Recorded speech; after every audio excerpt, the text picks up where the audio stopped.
Lyra didn't know that the man who found her collapsed in the rain was the Alpha King. She didn't know that his simple act of kindness would shatter every wall she'd built around her heart, and she certainly didn't know that when she whispered, "I can't go back there," he would move heaven and earth to make sure she never had to. The cobblestones were slick beneath her bare feet as she stumbled through the narrow alleyways of Millbrook, her borrowed servant's dress clinging to her shivering frame. 3 days. She'd been running for 3 days, surviving on stolen bread and rainwater, sleeping in doorways when exhaustion finally claimed her. The satchel pressed against her side contained everything she owned now: 2 copper coins, a worn hair ribbon, and the faded letter her mother had written before she died. Lord Vance would be looking for her.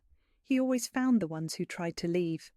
The memory of his hands made her stomach clench with familiar nausea. 3 years. 3 years of believing his lies, of accepting that she was nothing, that she deserved whatever cruelty he chose to bestow. The scars on her wrists were hidden beneath the long sleeves, but she could feel them burning, a constant reminder of what happened to servants who displeased their master. But the festival had provided the perfect distraction. While Lord Vance entertained his noble guests, Lyra had slipped away like a shadow, taking only what she could carry, and the desperate hope that somewhere in this vast kingdom she could disappear entirely. Rain began to fall harder, soaking through the thin fabric of her dress. She pressed herself against the stone wall of what looked like a tavern, her legs trembling with exhaustion. The warm glow spilling from the windows promised shelter, but she had no coin for a room, no story that wouldn't raise suspicions. A woman alone, with no family name or proper clothes, was nothing but trouble to honest folk. Her vision blurred as hunger and fatigue finally won their battle. The stones rushed up to meet her, and darkness closed in around the edges of her sight.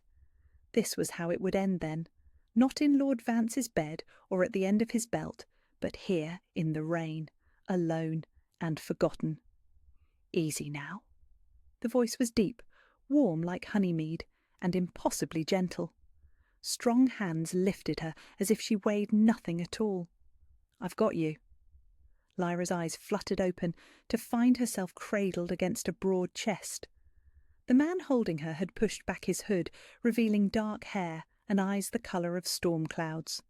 There was something about his face, noble features softened by genuine concern, a jaw that spoke of strength tempered by patience.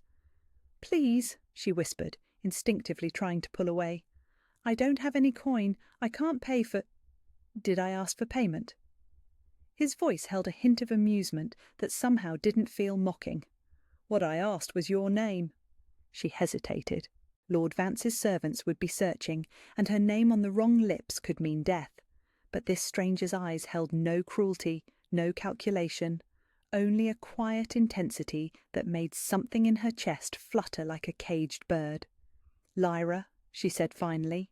"Marcus." He adjusted his hold on her, and she realized he was carrying her toward the tavern's entrance. "And you're going to catch your death out here?" The warmth inside hit her like a physical blow. A fire crackled in the hearth, and the air smelled of roasted meat and fresh bread. Several patrons looked up as Marcus entered, and Lyra noticed how quickly they averted their gazes, as if looking too long might offend. "The room above the kitchen is empty," the barkeep said before Marcus could speak. There was something different in the man's tone, respectful, almost deferential. "I'll have food sent up." "Thank you, Willem." Marcus's voice carried quiet authority, the kind that came from being obeyed without question. He climbed the narrow stairs with sure steps, pushing open the door to a small but clean chamber. A bed with fresh linens dominated the space, and someone had already laid wood for a fire. Marcus set her down gently on the room's single chair and moved to light the kindling. "Why are you helping me?" The question escaped before Lyra could stop it. Marcus glanced at her over his shoulder, flames dancing in his eyes. "Does there need to be a reason?" "There's always a reason." The bitterness in her voice surprised even her. Men don't help women without expecting something in return. He straightened slowly, and for a moment his expression darkened with something that looked like carefully controlled anger. Not at her, she realized, but at whatever had taught her to expect the worst from every kindness. "The only thing I expect," he said quietly, "is that you eat something before you faint again." A knock at the door interrupted whatever response she might have made. A young woman entered with a tray of bread, cheese, and steaming stew. She bobbed a quick curtsy to Marcus, another gesture that spoke of respect bordering on reverence, and disappeared without a word. Lyra's stomach cramped at the smell of the food, but she didn't move toward it. This was too good, too kind. There had to be a trap hidden somewhere in the generosity. Marcus seemed to understand her hesitation. He broke off a piece of bread and ate it himself, then did the same with the stew. "It's not poisoned," he said with gentle humour, "and neither am I going to hurt you." Something in his voice made her believe him, at least enough to take a tentative bite. The bread was fresh and soft, better than anything she'd tasted in Lord Vance's kitchens. She tried to eat slowly, with dignity, but hunger won out, and she devoured half the bowl before forcing herself to stop. "Better?" Marcus had settled into the chair by the window, giving her space but staying close enough that his presence felt protective rather than threatening. She nodded, not trusting her voice. When was the last time someone had cared if she was hungry? If she was cold? The simple kindness felt more overwhelming than any cruelty ever had. "You're safe here," he said, as if reading her thoughts. "Whatever you're running from, it can't reach you tonight." "You don't understand." The words came out strangled with fear. "He has men everywhere. He'll find me, and when he does—" "He won't." The quiet certainty in Marcus's voice made her look at him sharply. There was something in his eyes now, something that spoke of power carefully controlled. "I give you my word, Lyra. No one will hurt you while you're under my protection." She wanted to believe him. Gods, how desperately she wanted to believe that someone could stand between her and Lord Vance's rage. But hope was a luxury she'd learned not to afford. "I should leave at dawn," she said, though the thought made her chest ache with loss. "Should?" He repeated the word thoughtfully.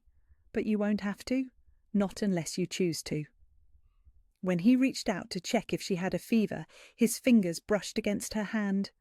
The moment their skin touched, something impossible happened. Heat shot up her arm, spreading through her chest and settling somewhere behind her sternum like a second heartbeat. The air in the room seemed to shimmer with golden light that existed only at the edges of her vision. Lyra gasped and jerked her hand away, but not before she saw Marcus's eyes flash with something that looked like molten gold. He went very still, his gaze fixed on her face with an intensity that should have frightened her. Instead, it made her feel like the most important thing in the world. "What was that?" she whispered. Marcus was quiet for a long moment, and when he spoke his voice was carefully controlled. "I don't know what you mean." But he did know. She could see it in the way he looked at her now, as if she was something precious and fragile and entirely unexpected. Whatever had passed between them in that brief touch, it had changed everything. The fire crackled in the silence that stretched between them. Outside, the rain continued to fall, but here, in this small room, Lyra felt something she hadn't experienced in 3 years. Safe. "Sleep," Marcus said softly, rising from his chair. "We'll talk more in the morning." "Where will you go?" He paused at the door, something unreadable flickering across his features. "I'll be downstairs. If you need anything at all, just call for me." After he left, Lyra sat staring at the closed door for a long time. She touched the spot on her hand where his fingers had rested, wondering if she'd imagined that surge of impossible warmth. Tomorrow she would have to leave. She couldn't drag this kind stranger into her nightmare with Lord Vance. But tonight, for the first time in 3 years, she wasn't afraid. She had no idea that downstairs Marcus stood at the window with his hands clenched into fists, every instinct screaming at him to go back upstairs and claim what was his.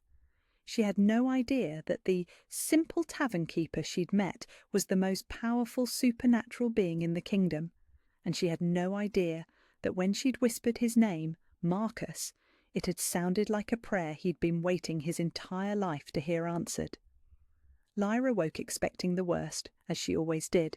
She expected Marcus to be gone, or worse, to be standing over her with that look men got when they decided to collect on their kindness.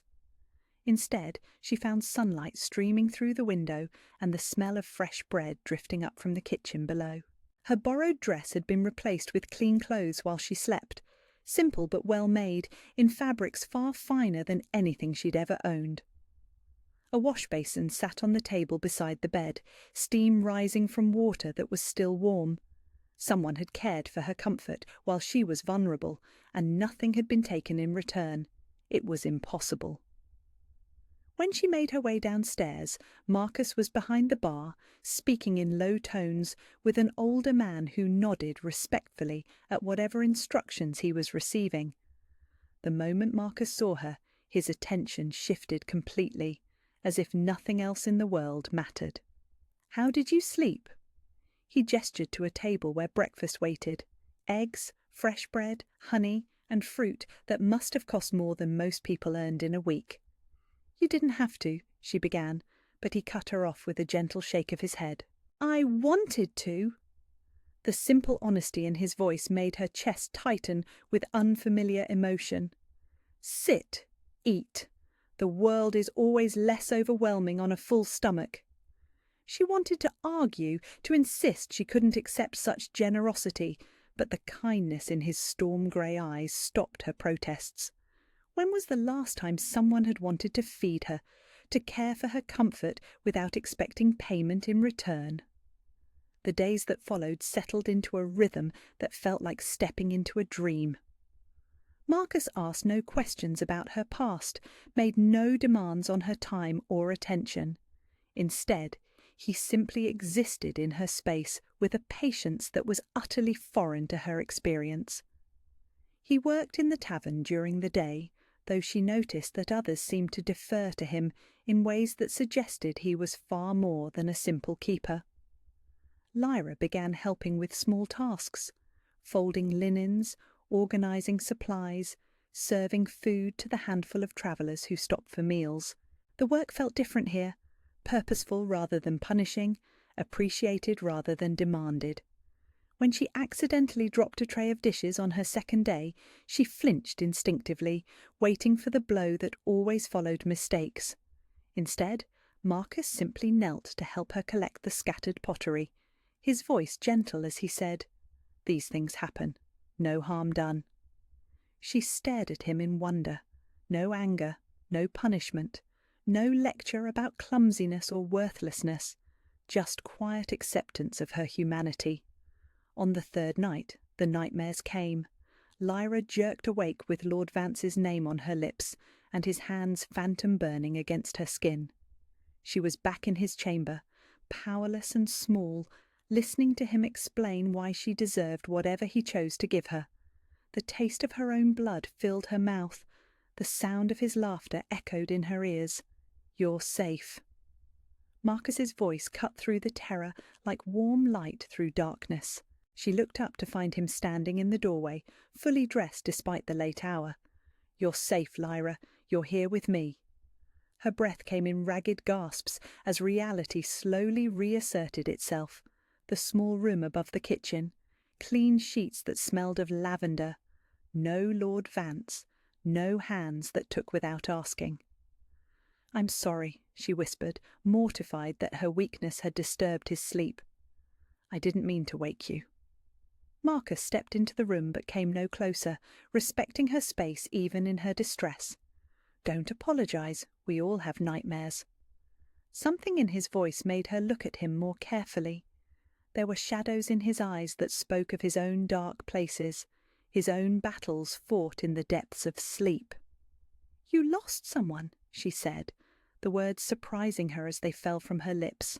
It wasn't a question. His jaw tightened almost imperceptibly. "My family, when I was 15. Rogues attacked our home while I was away." He was quiet for a long moment, and when he spoke again, his voice carried the weight of old grief. "I know what it feels like to be alone in the world." The admission hung between them like a bridge neither had expected to build. Here was this man who commanded respect from everyone around him, who moved with the confidence of someone who had never known powerlessness, and yet he understood loss. He understood what it meant to have everything taken away.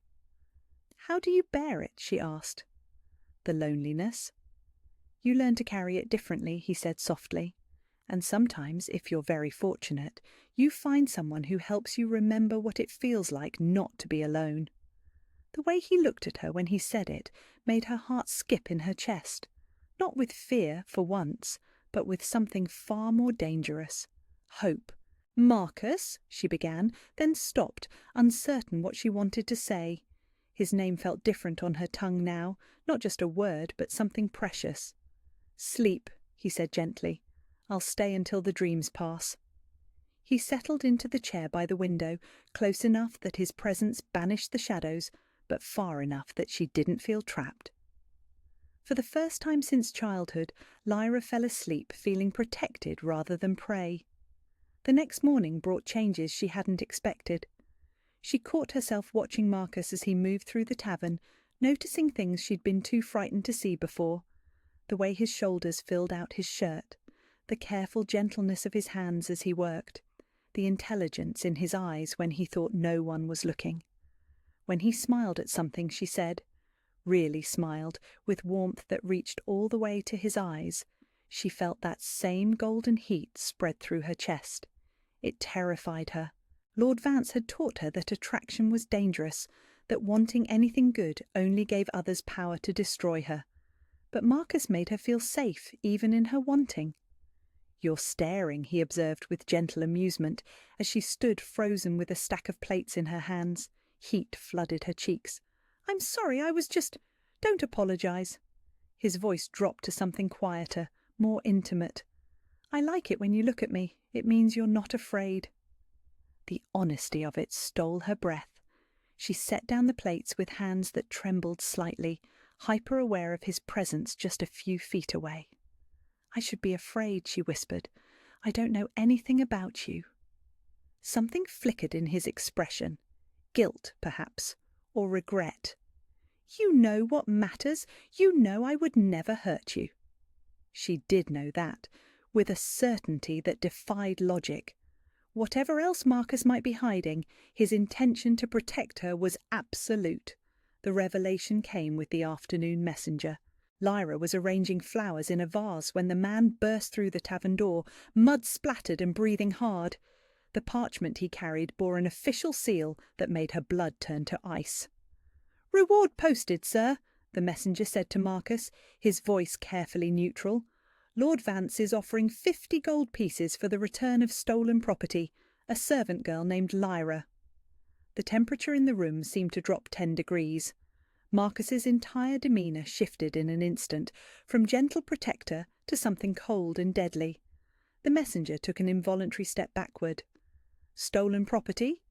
Marcus's voice carried a quiet menace that made every person in the tavern go silent. "Yes, sir. Claims she took jewellery and coin when she fled. Dangerous, he says. Not to be trusted." Lyra's hands shook as she set down the flowers. 50 gold pieces. More money than most people saw in a lifetime. Enough to tempt even good men to betrayal. Marcus took the notice without breaking eye contact with the messenger. "And what description does this notice give of this stolen property?" "Young woman, brown hair, green eyes, small scar above her left eyebrow." The messenger's gaze flickered to Lyra. "About her size, I'd say." The silence stretched until it became suffocating. Then Marcus did something that made Lyra's heart stop. He held the parchment over the tavern's open flame and watched it burn to ash. "There's no one here matching that description," he said with casual finality. "You must have the wrong establishment." The messenger's eyes went wide. "But, sir, the reward won't be necessary." Marcus's voice carried a tone of absolute authority that brooked no argument. "I trust that message will reach the appropriate parties." The messenger nodded quickly and fled. As the door slammed shut behind him, Lyra felt panic rise in her throat like bile. She ran for the stairs, but Marcus caught her arm gently before she could flee. "Let me go," she gasped, struggling against his hold. "I have to leave, now before he sends more men, before someone recognizes me and—" "Lyra!" Marcus's voice cut through her panic. "Look at me!" She forced herself to meet his eyes, expecting to see calculation there, or worse, the greed that 50 gold pieces could inspire in any reasonable person. Instead, she found fury, not at her, but for her. "I can't go back there," she whispered, the words torn from her throat. "You don't understand what he'll do to me, what he's already done." Marcus's grip on her arm tightened protectively, and his eyes darkened to the colour of storm clouds before lightning strikes. "Tell me," he said quietly, and there was something in his voice that promised retribution. "Tell me who hurt you, and I swear on everything I am that you will never have to fear him again." So she told him, standing there in the warm afternoon light streaming through the tavern windows. She told this man who had shown her nothing but kindness about the 3 years of hell that had taught her to expect cruelty from every touch. She told him about Lord Vance's hands and his belt, and his whispered promises that no one would ever want damaged goods like her. She told him everything, and Marcus listened with the stillness of a predator choosing its moment to strike. When she finished, the silence stretched between them like a held breath. "You won't go back," Marcus said finally, and his voice carried the weight of an oath sworn in blood. "Whatever it takes, whatever I have to do, you will never set foot in that monster's house again." "You don't understand," she whispered. "He has power, money, influence. I'm nothing compared to—" "You're everything." The words came out with such fierce conviction that they hit her like a physical blow. "You're everything, Lyra, and it's time you started believing it." Something in her chest cracked open at the certainty in his voice, not the cruel certainty of Lord Vance's dominance, but something else entirely, something that felt like salvation. She had no idea that the man holding her with such careful tenderness commanded armies. She had no idea that his word was law across 3 kingdoms, or that Lord Vance's name had just been added to a list of men who would never see another sunrise.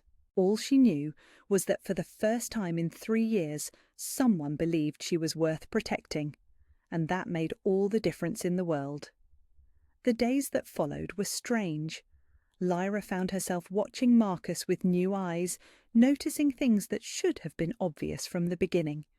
The way Willem, the barkeep, never made decisions without consulting him first. The deference in every customer's voice when they spoke to him.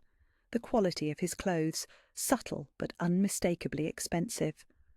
Most telling of all was the procession of visitors who came seeking private audiences, men with calloused hands and worried faces who spoke in hushed, urgent tones. "You're not really a tavern keeper, are you?" she asked on the 4th morning, catching him as he finished meeting with a group of merchants who'd travelled from 3 kingdoms away just to speak with him. Marcus paused in the act of rolling up a map that had been spread across his private table. Something flickered across his features, guilt, perhaps, or resignation. "What makes you think that?" he asked carefully. Lyra gestured toward the door where the merchants had just departed. "Men don't travel that far to discuss ale prices, and Willem treats you like—" She struggled for the right word. "Like you're someone important." "I am important to him," Marcus said, which was true without being complete. "This place has been in his family for generations. I helped him keep it when times were difficult." It was a deflection, gentle but unmistakable. Lyra had learned to recognize the careful dance people performed around truth when it came to power and position. Still, she sensed no malice in his evasion, only a reluctance to burden her with complications she wasn't ready to handle. "Will you tell me eventually," she asked, "when you're ready?" The question seemed to surprise him. Most people, in her experience, either demanded answers immediately or accepted lies without question. Few offered the gift of patient trust. "Yes," he said finally. "When the time is right, I'll tell you everything." She nodded, accepting his promise. Whatever secrets Marcus carried, they hadn't changed the fundamental truth of who he was. The man who'd given her shelter, who'd burned Vance's bounty notice without hesitation, who looked at her like she was something precious rather than broken. That afternoon, her world shattered. Lyra was hanging laundry in the small courtyard behind the tavern when she heard the thunder of approaching hooves. Her blood turned to ice as she recognized the sound. Too many horses moving too fast, with the purposeful rhythm of trained soldiers. She dropped the wet sheets and ran for the back entrance, but it was too late.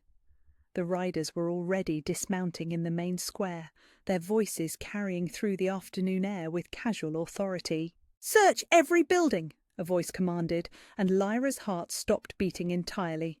Lord Vance, here, now. The little whore has to be hiding somewhere in this pathetic village. Through the window she could see him astride his black destrier, exactly as she remembered him. Cruel mouth, cold eyes, hands that had never touched anything without claiming ownership. 20 armed soldiers flanked him, far too many for a simple retrieval of stolen property. This wasn't about her supposed theft. This was about power, about the lesson he would make of her defiance. "Marcus," she breathed, terror closing her throat. Where was he? She had to warn him, had to make him understand that these weren't ordinary men seeking justice. These were predators who would kill anyone who stood between them and their prey. The tavern's front door exploded inward with the force of Vance's boot. Lyra pressed herself against the kitchen wall, shaking uncontrollably as his voice filled the space she'd come to think of as safe. "I know you're here, pet." Vance's tone was conversational, almost gentle. She knew that voice. It was the one he used before the real cruelty began. "Come out now, and I'll only kill half the people hiding you." Silence stretched like a held breath. Then footsteps, slow and measured, descended the stairs from the upper floors. Marcus appeared in the kitchen doorway, and everything about him had changed. Gone was the gentle man who'd held her through nightmares and made her feel worthy of protection. In his place stood someone else entirely, someone who moved with predatory grace and radiated authority like heat from a forge. "That's far enough," Marcus said, and his voice carried a power that made the air itself seem to vibrate. Lord Vance laughed, but Lyra heard the slight tremor in it. "Do you know who I am, tavern keeper?" "I know exactly who you are." Marcus stepped into the main room, and Lyra crept forward to peer through the crack in the door. Lord Vance of Ravenshollow, third son of a minor house who clawed his way to prominence through strategic marriages and carefully orchestrated accidents. Vance's hand moved to his sword hilt. "Then you know why I'm here. Return my property, and I might let you keep your life." "Your property." Marcus repeated the words with quiet contempt. "Are you referring to the young woman who fled your house after you spent 3 years teaching her that pain was the only language she was worth speaking?" The temperature in the room dropped perceptibly. Several of Vance's soldiers shifted uneasily, suddenly aware they might have made a terrible mistake. "Careful, keeper," Vance snarled. "You're speaking of matters beyond your understanding." "Am I?" Marcus took another step forward, and something in his presence made Vance's horse sidestep nervously. "Then let me speak of something within my understanding. You will leave this place. You will return to your pathetic little stronghold, and you will never speak her name again." Vance's face flushed red with rage and disbelief. "You dare threaten me? Do you have any idea what I could do to this miserable village? To you?" Marcus smiled then, and it was the most terrifying thing Lyra had ever seen. Not cruel, like Vance's expressions of dominance, but coldly amused, like a wolf watching sheep pretend to be dangerous. "No," he said softly. "Do you have any idea what I could do to you?" The question hung in the air like a blade poised to fall. One of Vance's soldiers whispered something urgent to his captain, words too low for Lyra to catch. Whatever he said made the captain go pale. "Remove your hood," the captain said suddenly. "Show us your face." Marcus chuckled, but he reached up and pushed back the simple brown hood that had concealed his features. Dark hair caught the afternoon light, revealing subtle threads of silver at his temples. His jaw was stronger than she'd realized, marked by old scars that spoke of battles fought and won. But it was his eyes that made Vance's soldiers take an involuntary step backward. They weren't storm grey anymore. They were gold, pure molten gold that seemed to burn with inner fire. The captain's sword clattered to the floor as he dropped to one knee. "Your Majesty," he breathed. The words hit Lyra like a physical blow. Majesty, King, Marcus, her gentle protector, the man who'd made her breakfast and held her through nightmares, was the Alpha King. "Well," Marcus said conversationally, and now she could hear the absolute authority that had always been there, carefully hidden beneath layers of protective gentleness. "It seems introductions are in order. Lord Vance, allow me to present myself properly.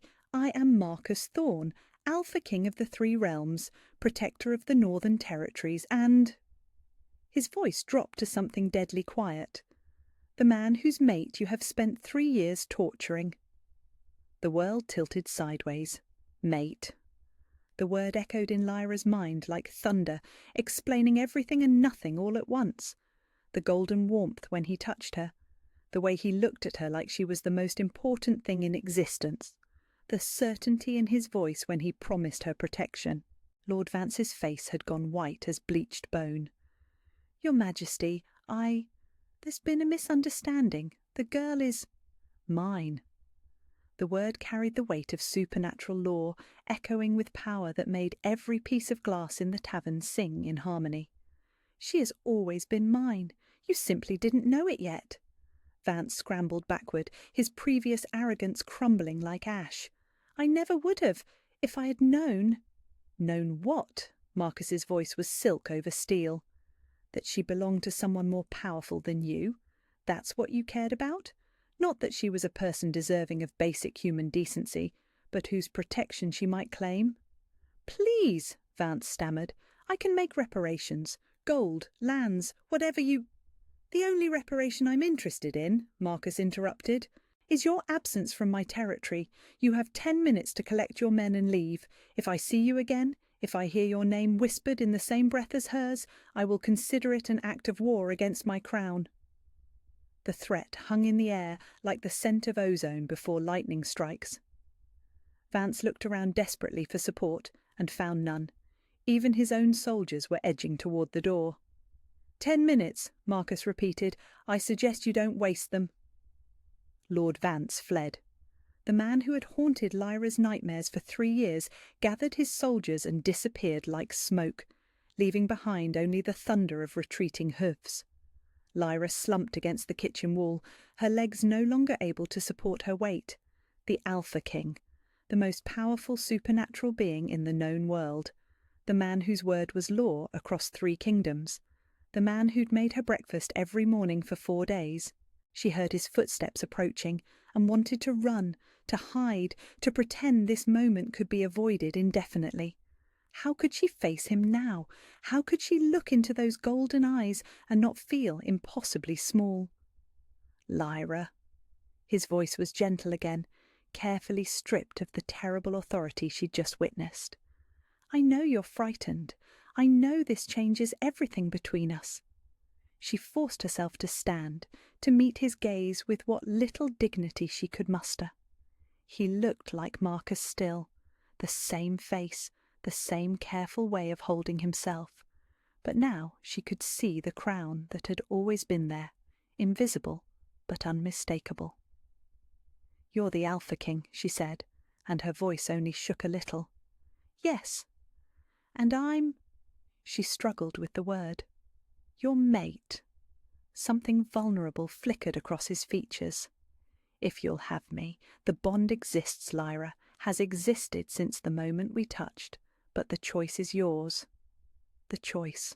After 3 years of having no choices, no voice, no power over her own existence, he was offering her the most important decision of her life. She thought about running. Every instinct she'd developed screamed at her to flee before this impossible situation could destroy her. Kings didn't choose servants as mates. Powerful men didn't kneel before broken women and ask for permission. But Marcus had. He'd hidden his identity not to deceive her, but to give her time to know him without the weight of his crown between them. He'd offered protection without expecting gratitude. He'd seen her worth before she'd believed in it herself. "I don't know how to be a queen," she whispered. Marcus stepped closer, and when she didn't retreat, he reached out to cup her face in his hands. The touch sent that familiar golden warmth racing through her veins, but now she understood what it meant. Not just attraction, but recognition, soul calling to soul. "You don't have to be a queen," he said softly. "You just have to be yourself, the woman who has more strength in her little finger than most people possess in their entire bodies, the woman who survived 3 years of hell and came out with her kindness intact." "I'm nothing," she breathed, the old words falling from her lips like a prayer she couldn't stop saying. "You're everything." His thumbs brushed away tears she didn't remember shedding. "You're everything, Lyra, and I will spend the rest of my life proving it to you if you'll let me." She wanted to believe him. God, how desperately she wanted to believe that someone like her could be everything to someone like him. "What happens now?" she asked. Marcus smiled, and for the first time since his revelation, she saw her gentle protector shining through the terrible power of his position. "Now," he said, "we go home, and I teach you exactly how precious you are to me." The word home should have terrified her. Instead, it filled the hollow places in her chest with something that felt remarkably like hope. Lyra thought the confrontation was over. She thought Lord Vance's cowardly retreat meant safety, meant she could finally breathe without looking over her shoulder. She had underestimated the depths of a cruel man's pride and the lengths he would go to reclaim what he believed belonged to him. The attack came at dawn, 3 days after Vance's humiliation. She woke to the sound of shattering glass and men's voices raised in fury. Through the window she could see torches blazing in the grey morning light, too many to count, surrounding the tavern like a noose drawing tight. "Marcus!" she called, but his chamber was empty, his bed already cold. Where was he? The door burst open before she could dress properly. 2 of Vance's soldiers filled the doorway, their eyes lighting with cruel satisfaction when they spotted her cowering in her nightgown.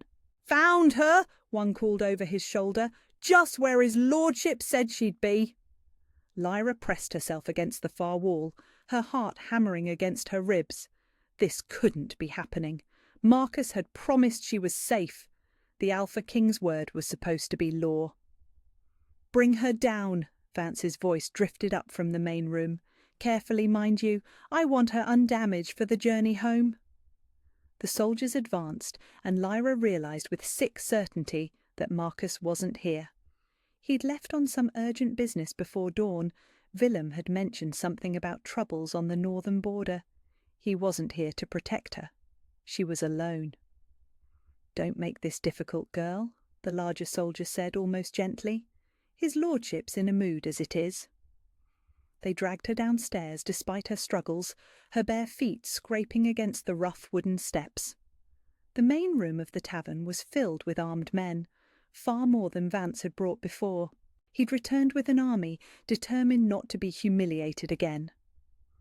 Lord Vance stood by the cold hearth, immaculately dressed despite the early hour. He looked exactly as she remembered. Cold eyes, cruel mouth, hands that had never touched anything without claiming ownership. But there was something different now, something desperate in the way he held himself. "Lyra," he said, and his voice held that familiar silk-wrapped steel that had haunted her nightmares. "You've caused me considerable trouble." She lifted her chin, surprised by her own courage. 3 days with Marcus had changed something fundamental inside her.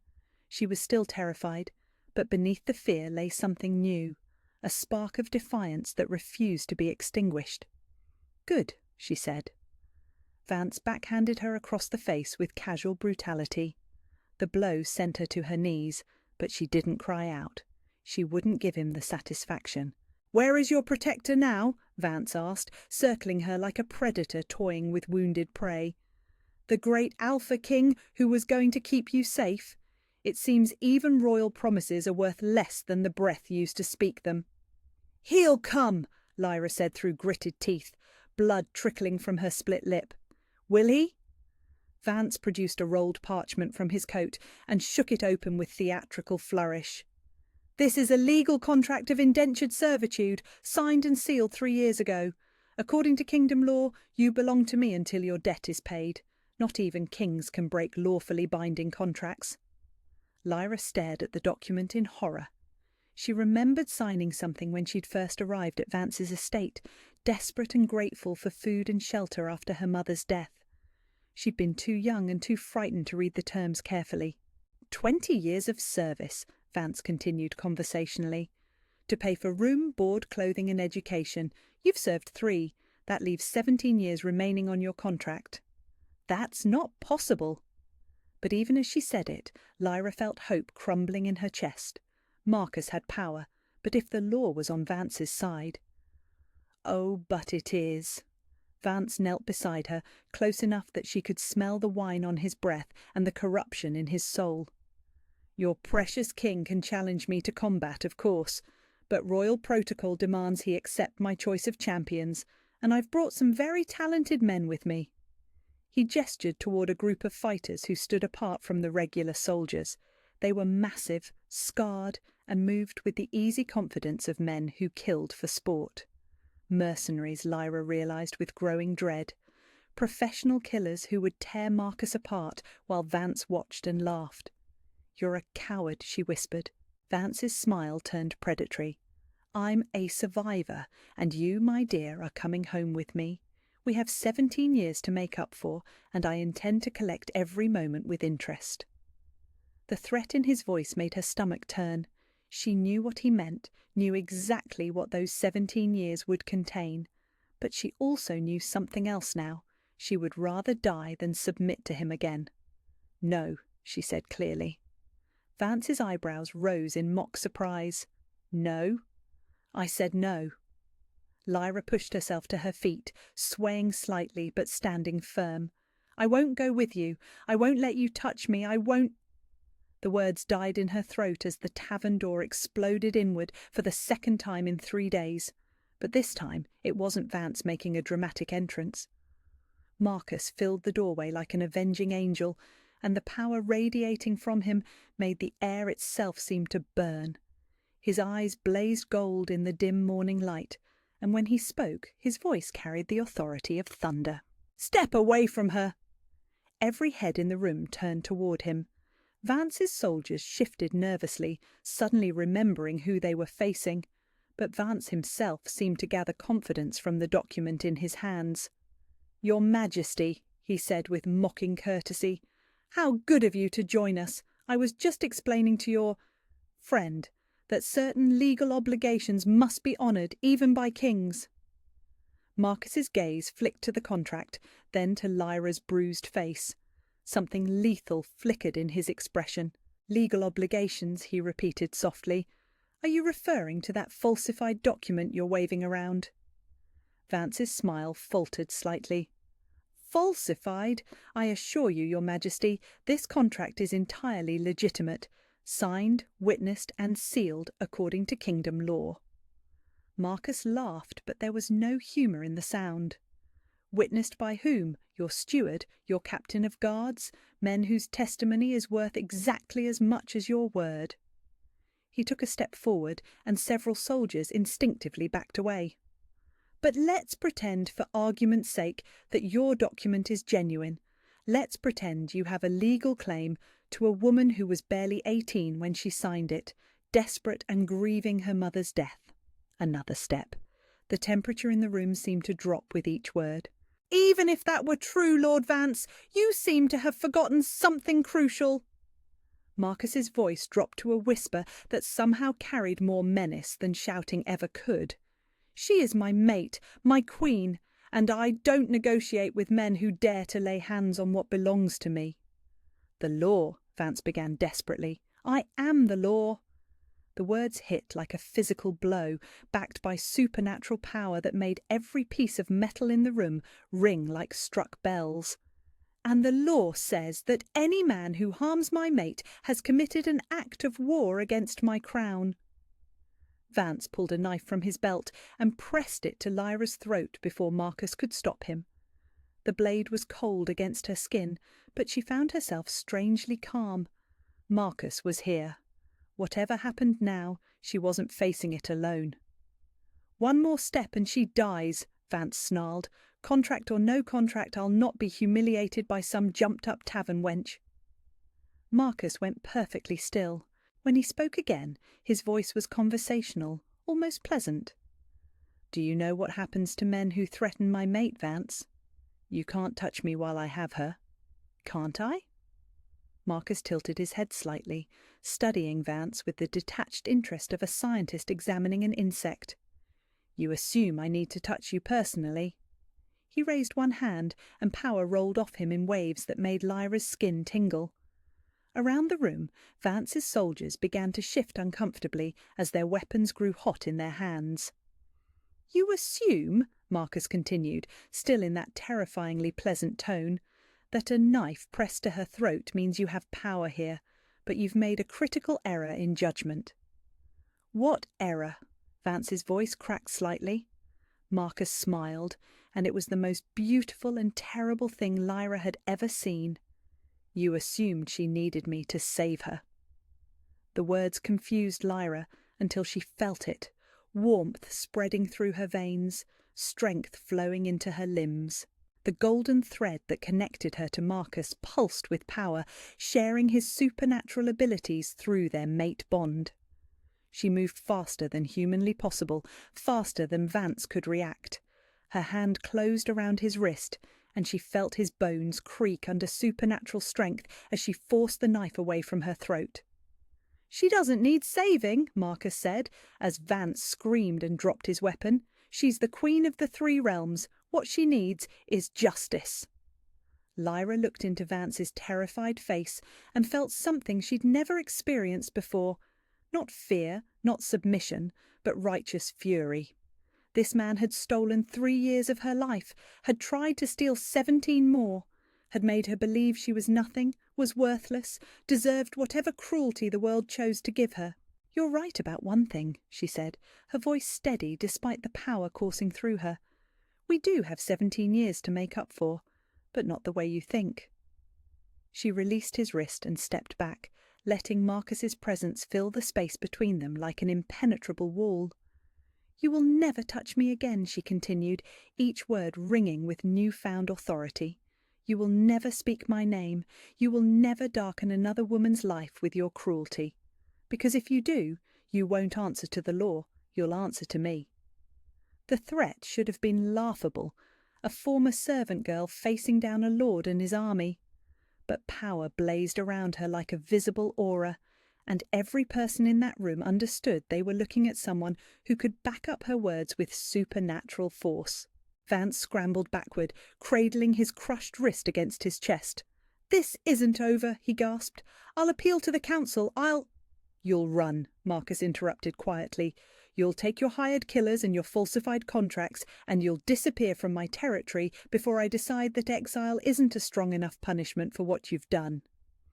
He moved closer to Lyra, not touching, but close enough that his presence surrounded her like armour. When he spoke again, his voice carried across the entire room. "Let it be known throughout the 3 kingdoms that this woman is my mate, my equal, and my queen. Any man who harms her will answer to me personally. Any lord who thinks his petty grievances outweigh her safety will find himself explaining his position to my armies." The formal declaration echoed with supernatural power, carrying the weight of royal decree. Lyra felt it settle into her bones like a benediction, transforming her from victim to protected, from servant to sovereign. Vance and his soldiers fled without another word, leaving behind only the stench of fear and defeat. In the sudden silence, Marcus turned to face her fully.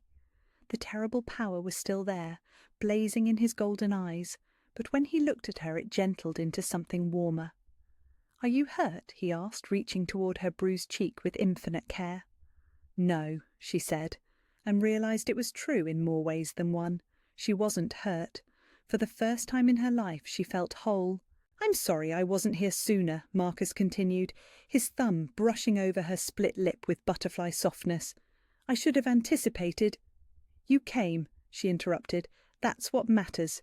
You came, and now he's gone forever."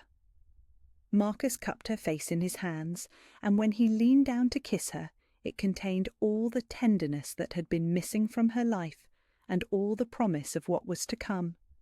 The bond between them blazed brighter, sealing not just their connection, but her acceptance of everything it meant. When they broke apart, Lyra looked into his golden eyes and saw her future reflected there, not as a victim or a servant or a broken thing in need of fixing, but as an equal partner in something extraordinary. "Take me home," she whispered. Marcus smiled, and this time there was nothing terrible about it at all. "With pleasure, my queen." The journey to Marcus's palace took 2 days, travelling in a carriage that was more luxurious than anything Lyra had ever imagined. Silk cushions, crystal windows, and springs that made the rough mountain roads feel like floating on clouds. But the opulence only made her more aware of how utterly unprepared she was for the world she was entering. "What if they hate me?" she asked on the second morning, watching the palace come into view through the mist. It was enormous, a sprawling complex of towers and courtyards that could house thousands of people. Her entire village could have fit in the smallest wing. Marcus reached across the carriage to take her hand, his thumb tracing soothing circles over her knuckles. "They'll love you," he said with quiet certainty. How could they not? But Lyra wasn't convinced. Through the carriage windows she could see courtiers and servants gathering to watch their arrival. Their clothes were worth more than most people earned in a lifetime, their faces carefully neutral as they tried to catch a glimpse of their king's mysterious new mate. She smoothed her hands over the dress Marcus had procured for her, beautiful blue silk that made her feel like she was playing dress-up in someone else's life. No matter how fine the clothes, she was still a servant girl from nowhere, about to walk into a world where bloodlines and politics mattered more than kindness or courage. The carriage stopped before the main entrance, where a formal reception line waited. Marcus squeezed her hand once before stepping out, instantly transforming into the Alpha King, commanding, regal, every inch the sovereign ruler of 3 kingdoms. Lyra took a deep breath and followed him. "Lords and ladies of the court," Marcus announced, his voice carrying easily across the assembled crowd. "I present to you Lady Lyra, my mate and your future queen." The silence that followed was deafening. Lyra felt dozens of eyes assessing her, weighing her worth, finding her lacking. She lifted her chin and tried to project a confidence she didn't feel. A woman stepped forward from the crowd, tall, elegant, with silver hair and eyes like winter frost. Everything about her screamed nobility, from her perfect posture to her jewel-encrusted gown. "Your Majesty," she said, her voice carrying just enough disapproval to be noticed. "Surely you jest. This person cannot possibly be your intended mate." Marcus's expression went dangerously still. "Lady Evelyn, perhaps you'd care to rephrase that statement." Lady Evelyn's smile was razor-sharp. "Forgive me, Your Majesty. I simply meant that the court had assumed your mate would be someone of appropriate breeding, someone who could navigate the complexities of royal politics and international relations." Her gaze flicked dismissively over Lyra. "Someone suitable." The word hit like a slap. Suitable. As if Lyra was a piece of furniture that didn't match the decor. "I see." Marcus's voice carried the kind of quiet menace that made smart people apologize quickly. "And what exactly makes someone suitable in your opinion?" Lady Evelyn seemed to realize she was walking into dangerous territory, but her pride wouldn't let her back down. Noble birth, proper education, political connections, the traditional qualifications for a queen consort. She gestured vaguely at Lyra. Surely your Majesty can see that a servant girl, however pretty, lacks the necessary credentials to— Enough. The word cracked like a whip, backed by enough supernatural authority to make several courtiers take involuntary steps backward. You will show respect to my mate, or you will remove yourself from my court. Those are your only options. Lady Evelyn's face flushed red, but she managed a stiff curtsy. Of course, your Majesty. My apologies. The tension in the courtyard was thick enough to cut with a blade. Lyra could feel the whispers starting already, could see the sceptical glances and barely concealed sneers. This was going to be her life now, constantly defending her right to exist in a world that didn't want her. Perhaps, she said quietly, her voice carrying further than she'd expected, we should discuss what truly qualifies someone to serve others. Every head turned toward her. Marcus raised an eyebrow, curiosity replacing the anger in his expression. Lyra looked directly at Lady Evelyn, drawing strength from Marcus's presence beside her. You speak of breeding and education as if they automatically create wisdom or compassion. But I've served in noble houses, my lady. I've seen how those with the finest bloodlines can be the cruelest to those they consider beneath them. Lady Evelyn's eyes narrowed. And what would you know of leadership, girl? I know that true leadership isn't about being born to privilege, Lyra replied, her confidence growing with each word. It's about understanding suffering because you've lived it. It's about protecting those who can't protect themselves because you remember what it feels like to be powerless. She gestured toward the assembled courtiers. Most of you have never known hunger, never feared for your safety, never been treated as if your life had no value. How can you govern people whose struggles you can't even imagine? The courtyard had gone completely silent. Several servants had gathered at the edges of the crowd, listening with expressions of surprised hope. My qualifications aren't written on parchment or hanging from my family tree, Lyra continued. They're carved into my heart by 3 years of learning exactly what happens when power is wielded without mercy. If that makes me unsuitable to be your queen, then perhaps you need to examine what you truly value in a leader. The speech left her breathless, partly from nerves and partly from the realization that she'd just lectured a courtyard full of nobles about their shortcomings. For a moment she thought she'd made a terrible mistake. Then Marcus smiled, not his dangerous predatory smile, but the warm one she'd fallen in love with, and began to clap slowly. The sound echoed through the courtyard, and gradually other hands joined in. Not everyone, and not enthusiastically, but enough to make it clear that her words had resonated with at least some of the assembled crowd. Well said, Marcus murmured, leaning close enough that his breath warmed her ear. I think they're beginning to understand why I chose you. That evening, Marcus gave her a tour of their private chambers, a suite of rooms that was larger than the entire tavern where they'd met. Lyra ran her fingers over silk tapestries and marble sculptures, still struggling to believe this was real. It's too much, she said, sinking into a chair that was probably worth more than most people's houses. I don't belong here, Marcus. I don't know the first thing about being a queen. Marcus knelt before her chair, taking her hands in his. Do you trust me? Of course. Then trust me when I say you belong exactly where you are. His golden eyes held hers steadily. You think being queen is about knowing which fork to use at dinner, or how to curtsy to foreign dignitaries, but that's not what matters. Then what does? Being queen is about seeing people, really seeing them, not just their titles or their usefulness to you. It's about understanding that power exists to protect, not to dominate. His hands tightened around hers. You already know these things, Lyra. You've always known them. She wanted to believe him, but the magnitude of what lay ahead felt overwhelming. What if I make mistakes? What if I say the wrong thing or offend some important ally? Or, then we'll handle it together. Marcus rose from his knees and pulled her to her feet, wrapping his arms around her. You're not doing this alone. We're partners, equals.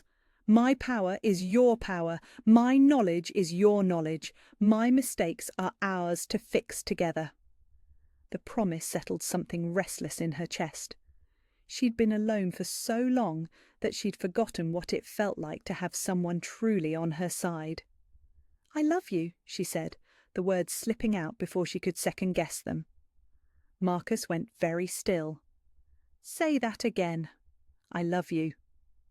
This time she said it with conviction, with the certainty of someone who'd found her other half in the most unlikely place. "I love your patience, your strength, the way you see worth in broken things. I love that you gave me time to know you before I knew your crown." When Marcus kissed her, it was with the kind of desperate tenderness that spoke of prayers answered and dreams fulfilled.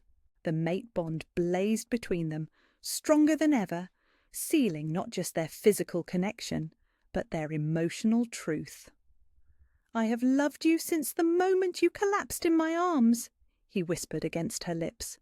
"I will love you through every challenge we face, every mistake we make, every triumph we share." They spent the night talking about fears and hopes, about the changes coming to both their lives, about the kingdom they would build together. Marcus told her about trade disputes and succession politics, while Lyra shared her ideas for programs to help servants and displaced families. "The court won't like it," Marcus warned when she described her plans for education initiatives. "They'll see it as a waste of resources." "Then they'll have to learn to see differently," Lyra replied, with a smile that held just a hint of her mate's dangerous edge. "I may be new to this queen business, but I'm not new to fighting for what's right." Marcus laughed, the sound rich with pride and anticipation. "God help anyone who thinks they can intimidate my queen into silence." "God help anyone who thinks their bloodline gives them the right to treat others as less than human," Lyra countered, settling more comfortably against his chest. As dawn approached, Lyra realised something had fundamentally shifted during their first day at court. She was still nervous about the challenges ahead, still uncertain about navigating royal politics, but she was no longer afraid. She had Marcus's love and support, but more importantly, she'd found her own voice. The servant girl who'd once believed herself worthless had discovered she was strong enough to stand before nobles and speak truth to power.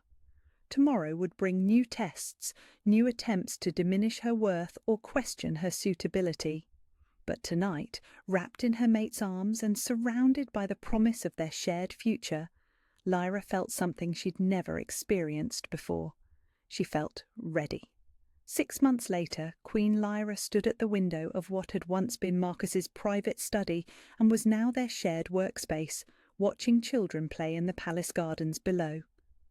Not the children of nobles, but the sons and daughters of servants, gardeners and craftspeople, children who would have been invisible to the previous court, but who now attended lessons alongside their higher-born peers.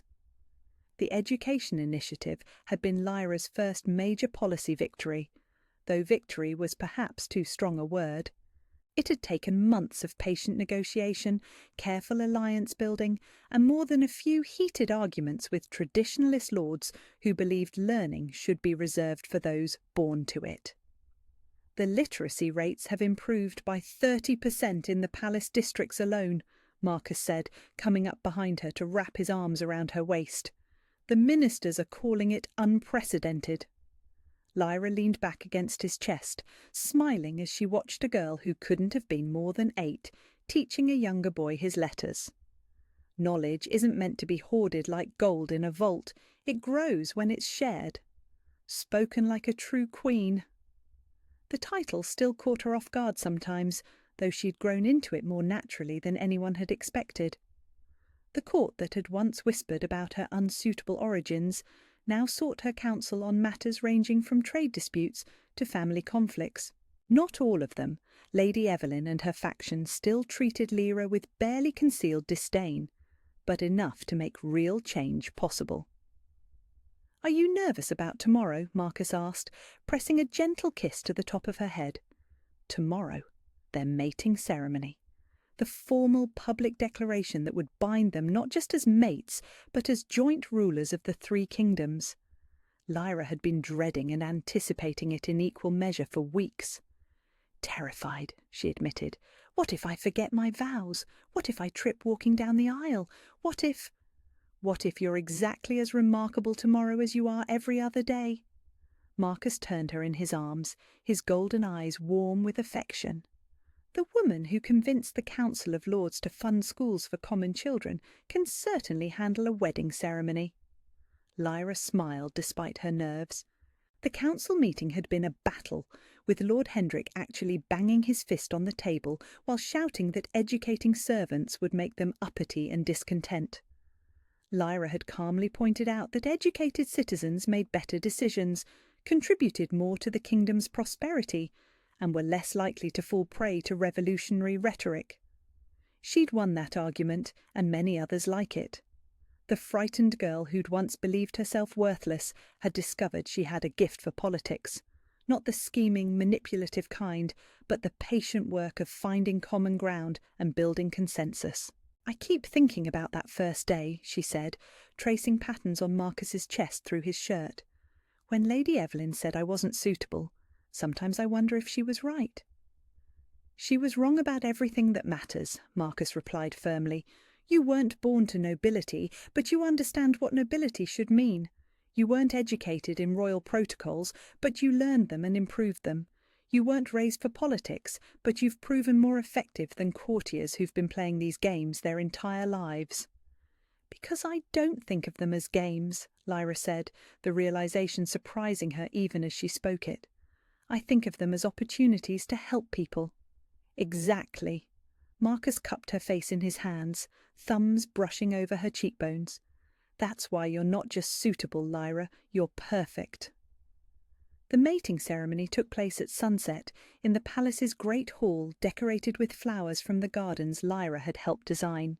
The guest list included everyone from foreign dignitaries to the kitchen staff, because Lyra had insisted that a ceremony about unity should actually unite people rather than emphasize divisions.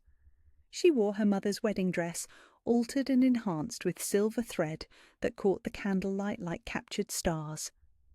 Marcus had gifted her a crown that was beautiful in its simplicity. White gold woven with threads of actual gold, set with stones that represented all three kingdoms. But what made her hands shake as she walked down the aisle wasn't the weight of the crown or the importance of the ceremony. It was the look in Marcus's eyes, wonder, love, and something that looked remarkably like gratitude, as if he couldn't quite believe his fortune in finding her. The vows they'd written together spoke not just of love, but of partnership, of shared purpose, of the kingdom they would build through patience and compassion. When Marcus promised to be worthy of her trust, his voice carried the weight of absolute conviction. When Lyra vowed to stand beside him as an equal partner, she meant every word. The moment their hands touched during the binding ritual, power blazed between them. Not just the supernatural energy of their mate bond, but something deeper. The promise of two people choosing each other every day, choosing to build something greater than either could create alone. "By the authority vested in me by ancient law and divine right," the ceremonial elder intoned, "I pronounce you mated for life, partners in all things, joint rulers of the three kingdoms. May your reign be long, your love enduring, and your kingdom prosperous." The crowd erupted in cheers that seemed to shake the very foundations of the palace. Marcus kissed her then, soft and reverent, sealing not just their union, but their commitment to the future they would create together. 3 years later, that future had exceeded even their most optimistic dreams. Queen Lyra sat in the garden she'd helped design, one hand resting on her rounded belly, while the other held a letter from the northern provinces.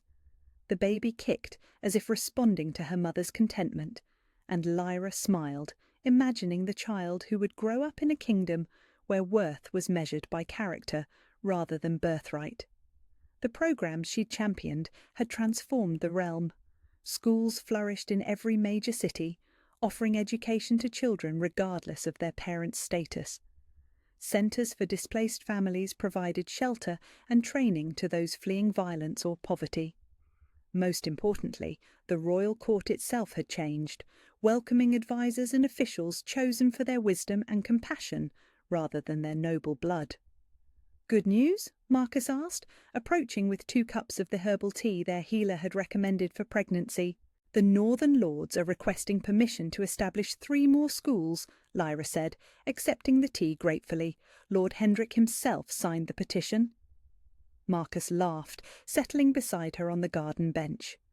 "The same Lord Hendrik who said educating commoners would destroy civilization as we know it." The very same. Apparently his own grandson befriended one of the scholarship students and has been singing the boy's praises for months. Nothing changes a mind quite like personal experience. "And the southern provinces?" Lyra's smile widened.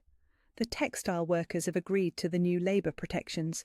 Fair wages, reasonable hours, safe working conditions. The guild masters weren't happy, but the workers were so united in their demands that resistance became impossible." "Amazing what people can accomplish when they're educated enough to organise effectively," Marcus observed, his voice rich with pride. "Amazing what they can accomplish when someone finally listens to them," Lyra corrected gently. They sat in comfortable silence, watching the sun set over gardens where children of all backgrounds played together, where servants worked beside nobles on equal terms, where the future of the kingdom grew a little brighter every day. "Do you ever regret it?" Marcus asked suddenly, "leaving the simple life for all this complexity?" Lyra considered the question seriously. Life as queen was challenging in ways she'd never imagined. Every decision affected thousands of lives. Every public appearance was scrutinised. Every policy she championed faced fierce resistance from those who profited from the old ways. But then she thought about the letters she received from mothers whose children now had opportunities that would have been impossible before. She thought about the families who'd escaped poverty through education and training programs.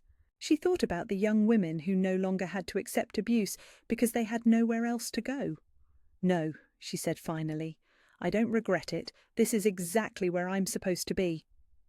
Marcus's hand found hers, their fingers intertwining with the easy intimacy of 3 years of marriage. "I love you," he said, the words as warm and certain as they'd been the first time he'd spoken them. "I love you too," Lyra replied, feeling their child respond to the sound of their father's voice with an enthusiastic kick. "Both of you!" The future stretched before them, full of challenges and possibilities. There would be more resistance to overcome, more battles to fight for the kind of kingdom they envisioned, but they would face it all together, as partners, as equals, as 2 people who'd found in each other the strength to change the world. As the first stars appeared in the darkening sky, Queen Lyra closed her eyes and made the same wish she'd made every night since that first evening in Marcus's arms, for the wisdom to lead well, the courage to fight for justice, and the blessing of many more years beside the man who taught her that love wasn't about being saved, but about finding someone worth building a life with. Where are you listening from? Let's meet in the comments. I love hearing your thoughts about these stories of second chances and finding love in unexpected places. If you'd like to support me, please subscribe. It's free, and it helps more people discover these tales of hope and healing.